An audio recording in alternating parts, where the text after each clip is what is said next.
बोलो जयकारा बोल मेरे श्री गुरु महाराज की जय।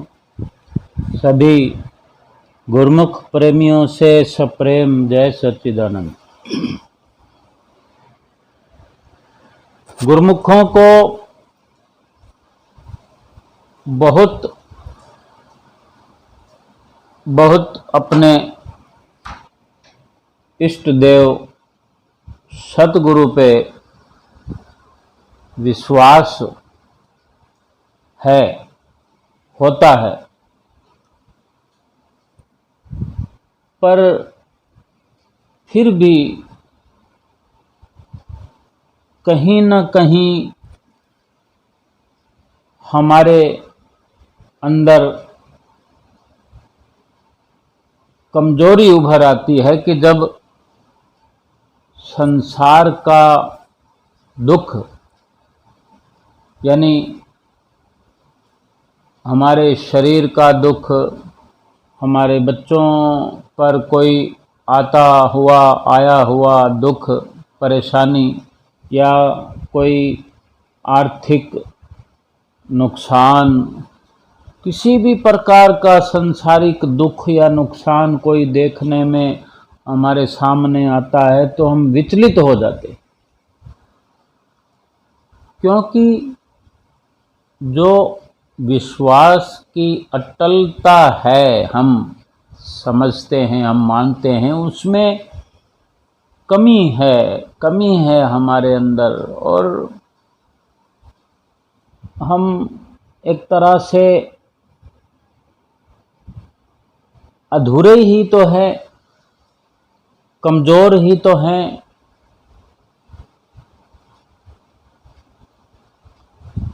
और हों भी कैसे ना,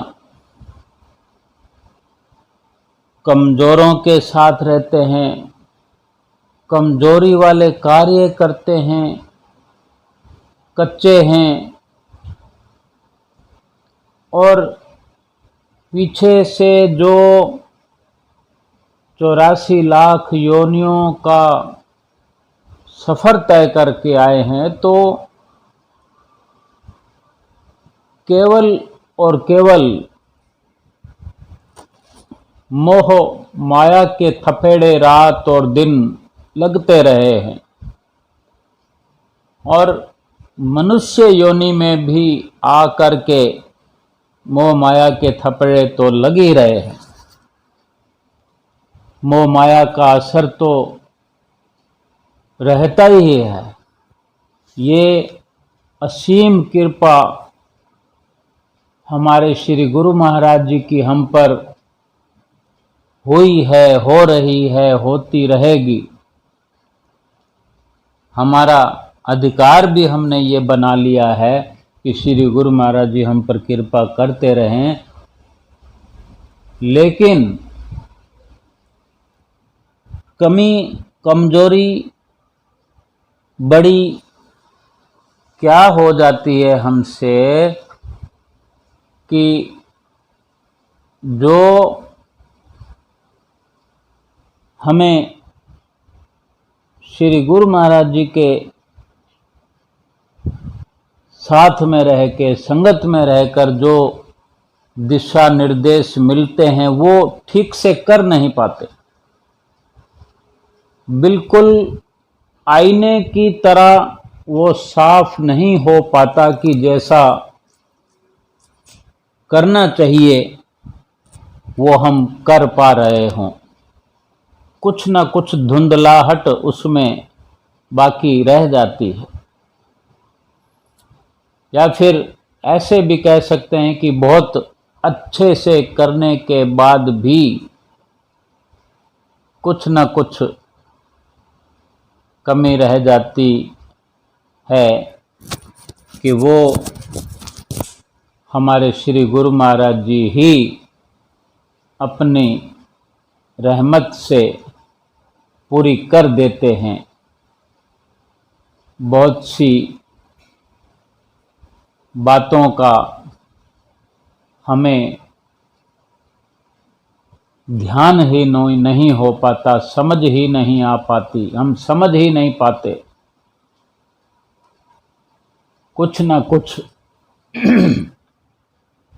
अगर कमी न रहेगी जब, फिर तो सेवक और स्वामी एक मत हो जाएंगे। लेकिन संसार में रहें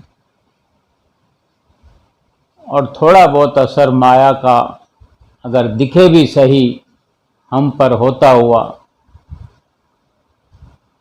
तो कोई विचित्र बात भी नहीं है। लेकिन ऐसा भी नहीं है कि इस सब को मिटाया नहीं जा सकता हो, हटाया ना जा सकता हो, ऐसा भी नहीं है। अपनी कमियों को अगर दिन प्रतिदिन हम समाप्त करते जाएं, मिटाते जाएं और रहनुमाई में श्री सतगुरु जी के अपने कदम बढ़ाते जाएं, तो कमजोरियां, कमियां मिटती चली जाएंगी। वो कमियां क्या हैं कि जैसे कोई दुख आता है हम पर, बच्चों पर, या कोई आर्थिक परेशानी आ जाती है अचानक से, हम दुखी होने लगते हैं, विचलित होने लगते हैं, भूल जाते हैं कि ये होनहार है, इसको कोई टाल नहीं सकता। और जो हुआ है उसमें भी हमारे श्री गुरु महाराज जी शामिल हैं, उनकी कार्यवाही शामिल है, उनका आशीर्वाद शामिल है। इस वजह से ये इतना रत्ती भर ही दुख आया है। लेकिन हम उस दुख को बहुत बड़े रूप में अपने ऊपर देखने लगते हैं, अपने दुख को पहाड़ जैसा देखने लगते हैं, तो हमारी विचलितता बढ़ जाती है। हमारी जो वेदना है वो कहीं बड़ी नजर आने लगती है। भले ही थोड़ी देर के बाद में सब कुछ आईने की तरह साफ हो जाता है,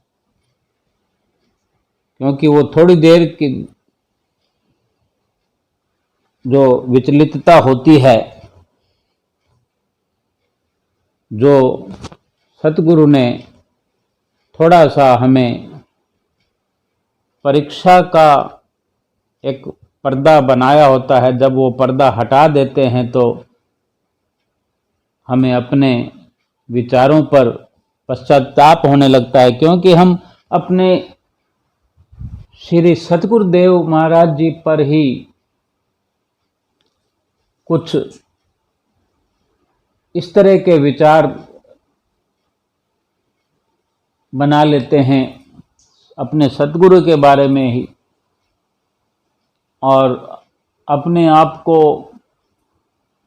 सेवकाई का ऊंचा दर्जा देते हुए, अपने आप ही पद देते हुए विचार करने लगते हैं, सोचने लगते हैं कि फिर मैं अगर सेवक हूँ, मैं ऐसा करता हूँ, मैं परिपक्व हूँ, फिर सतगुरु ने क्यों नहीं ध्यान रखा। जबकि सतगुरु तो ध्यान रखे हुए हैं, लेकिन हम भूल जाते हैं। हम अपने आप को जब कुछ गिनाने लगते हैं, लेकिन ये तो बहुत बड़ी भूल है भक्ति परमार्थ में कि अपने को कुछ गिनाना या अपने पद का अपने आप में मान होना, जो हमें नित्य प्रति सिखाते भी हैं। श्री गुरु महाराज जी ने कुछ समय पहले वचनों में फरमाया कि ये कुछ लाइनें नित्य प्रति सब ने उच्चारण करनी है, जो गुरुमुख जहां भी है। क्या?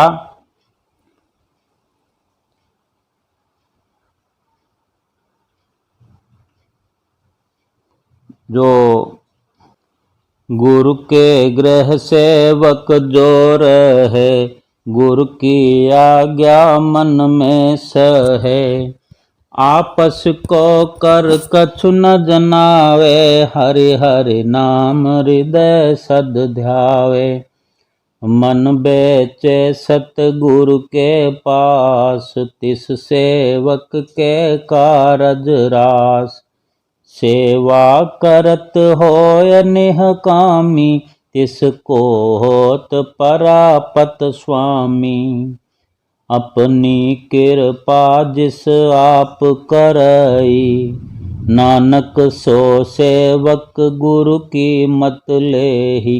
अपनी कृपा जिस आप करई, नानक सो सेवक गुरु की मत लेई। कि जो गुरु के घर में रहता है, गुरु के रहनुमाई में रहता है और गुरु की आज्ञा को मन में धारण करके रहता है, आपस को कर कछु न जनावे, यानी अपने आप को कुछ न जनाए, कुछ जतलाए नहीं कि मैं ये हूं, मैं वो हूं। केवल और केवल हरि हरि नाम हृदय सद ध्यावे, यानी अपने हृदय के अंदर 24 घंटे आठों पहर प्रभु नाम को धारण किए हुए जीवन व्यतीत करता चले। कभी गलत हो ही नहीं सकता, क्योंकि वो आप अपनी कृपा जिस आप करे, नानक सो सेवक गुरु की मत ले। अपनी कृपा अपने आप करेंगे, अपने सेवक को कृपा से वंचित नहीं, कृपा से खाली रख ही नहीं सकते सतगुरुदेव भगवान। और जो सेवा का भाव हमें समझाते हैं, सेवा करें, हम सेवक अपने आप को गिनाना चाहते हैं, जतलाना चाहते हैं, महापुरुष फरमाते हैं कि सेवा निष्काम भाव से करनी है, उसको जतलाना नहीं है कि मैंने सेवा किया तो फिर गुरु महाराज ने ये ध्यान क्यों नहीं रखा। सेवा गुरु महाराज जी के लिए हम नहीं कुछ करते हैं, अपने लिए कर रहे हैं, अपने लिए करेंगे, उसका अपना फायदा है। तो इस प्रकार विचलित जो हो जाना है, कहीं ना कहीं इसी प्रकार की कमियां हैं, हमें दूर करनी चाहिए, दूर हो सकती हैं। ये कोई असंभव कार्य नहीं है, नामुमकिन कार्य नहीं है। और कब कमियां बढ़ जाती है, घट जाती है, कुछ पता नहीं, लेकिन हमको टटोलते रहना चाहिए। एक परिपक्व मकान बना हुआ होता है, पक्का निर्माण होता है, बेशक बिना कारण के भी कहीं न कहीं कोई कमी खामी हो जाती है जहां मरम्मत की जरूरत पड़ती है, किसी कारणवश। क्योंकि बहुत सारे जीव, जीवाणु, कीटाणु, जीव, छोटे छोटे ऐसे जीव होते हैं जो मकान को भी खोखला कर देते हैं, किसी दीवार को खोखला कर देते हैं। छोटे से लेकर फिर वहाँ कोई बड़ा सुराख हो जाता है, या इस तरह से बहुत कुछ ऐसा होता है जिसको संभाल करते रहना पड़ता है।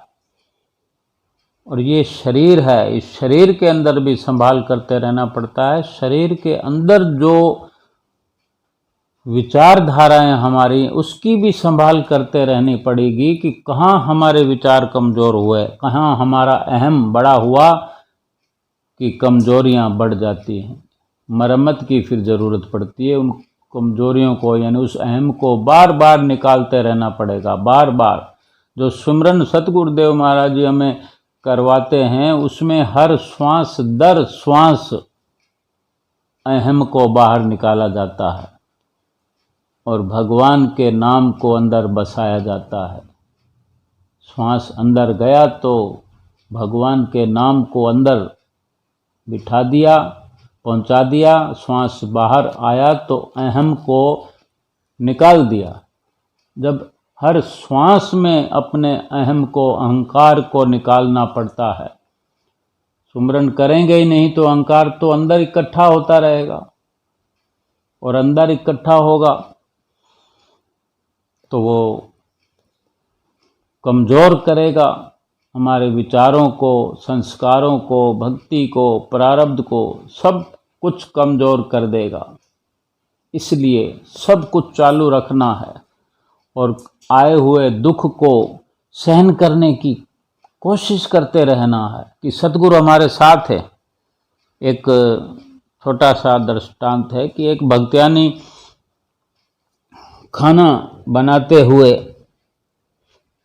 भी बहुत सारे गुरमुख प्रेमी ऐसे हैं, भगत लोग अपने काम धंधे पर जाते हुए, शॉप पर जाते हुए, बिजनेस में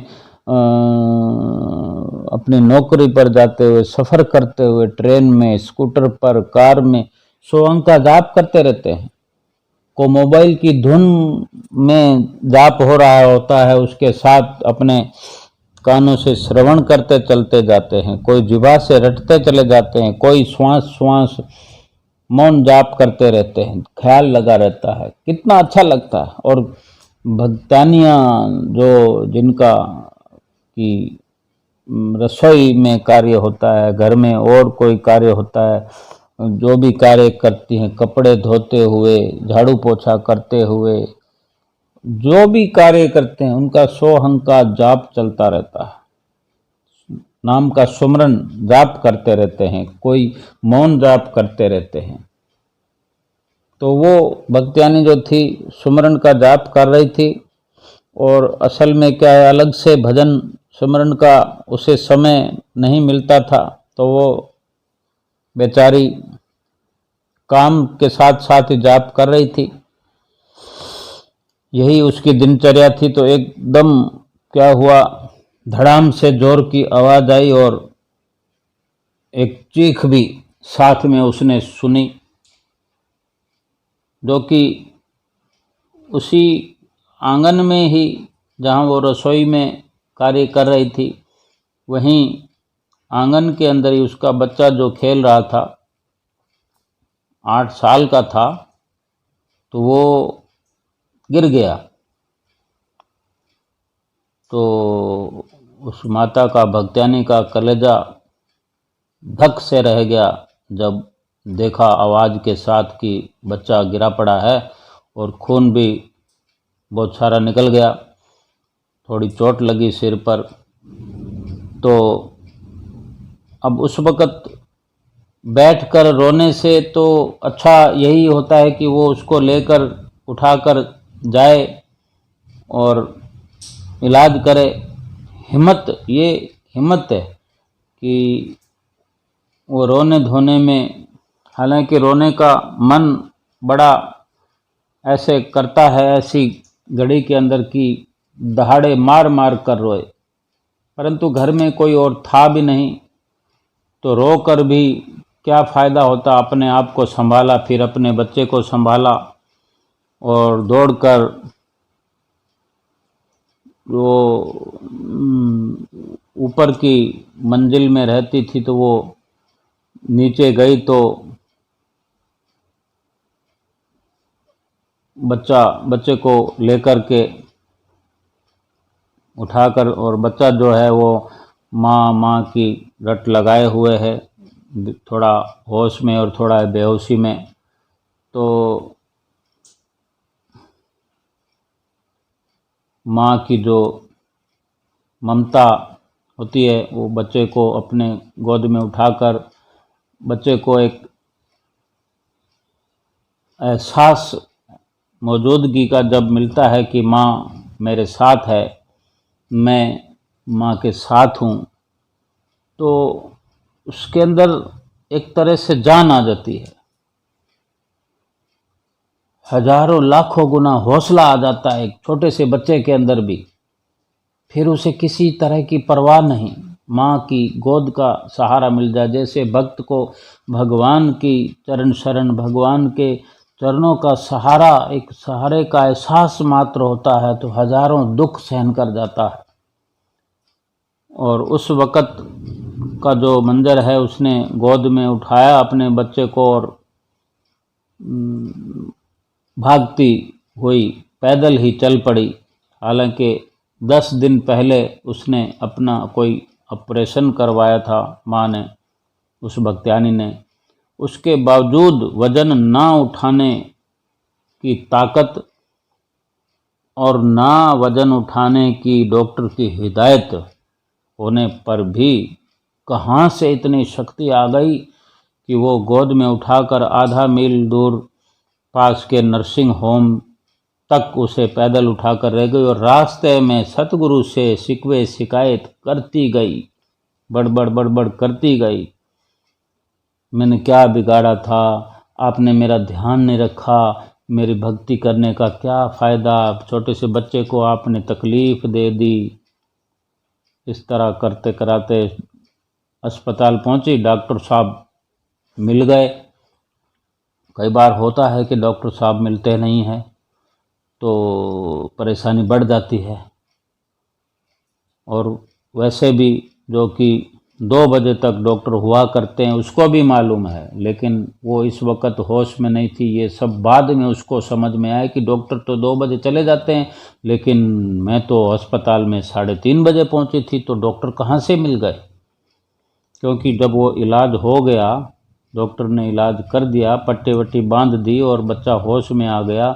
कुछ नहीं था अंदर से, केवल ऊपर से जो चोट थी, खून निकल गया, बह गया, तो वो पट्टी बांध दी, कोई चिंता वाली बात नहीं है, डॉक्टर ने कह दिया। और इस प्रकार जो रात होते होते घर आ गई वो आराम से। फिर जब आराम से फ्री होकर सब लोग टीवी देख रहे थे तो उस भक्त्यानी का मन जो बड़ा बेचैन था, हालांकि सब कुछ ठीक हो गया तो वो अच्छे से सोचने लगी और सतगुरु से उसका जो सुरती, उसकी जुड़ी चित्तवृत्तियाँ सतगुरु के चरणों में जब जुड़ी, भाव विभोर होने लगी। और गुरु महाराज जी से जो बातें उसने पैदल चलते हुए कही थी, शिकवे शिकायत वाली, उलाहने दिए, तो सब कुछ याद आया, मन में पश्चाताप होने लगा। सारी घटना एक फिल्म की तरह उसके मस्तिष्क में चलने लगी थी। तो उसकी आत्मा सिहर उठी, सोचने लगी कि जहाँ वो बच्चा गिरा है वहाँ एक लोहे का टुकड़ा पड़ा था जो आज ही हटवाया था सुबह। अगर वो पड़ा होता, उसके ऊपर गिरा होता बच्चा, तो कुछ और परेशानी अधिक होती। ये सब इस प्रकार सोचते हुए फिर सोचती है कि अभी तो मेरे ऑपरेशन हुआ था, जो टाँके अभी मेरे हरे थे, टाँके भी न खुले थे, और मैं इतना 20-25 किलो के 30 किलो के वज़न वाले बच्चे को कैसे उठाया और कैसे आधा किलोमीटर तक दौड़ती चलेगी। और न जाने वो बच्चा अभी इतना हल्का लग रहा था, और जहाँ वो एक कपड़ों से भरी बाल्टी ऊपर नीचे नहीं ले जाती, सीढ़ियों से नहीं उतरा जाता, ना चढ़ा जाता, ये सब कैसे हुआ।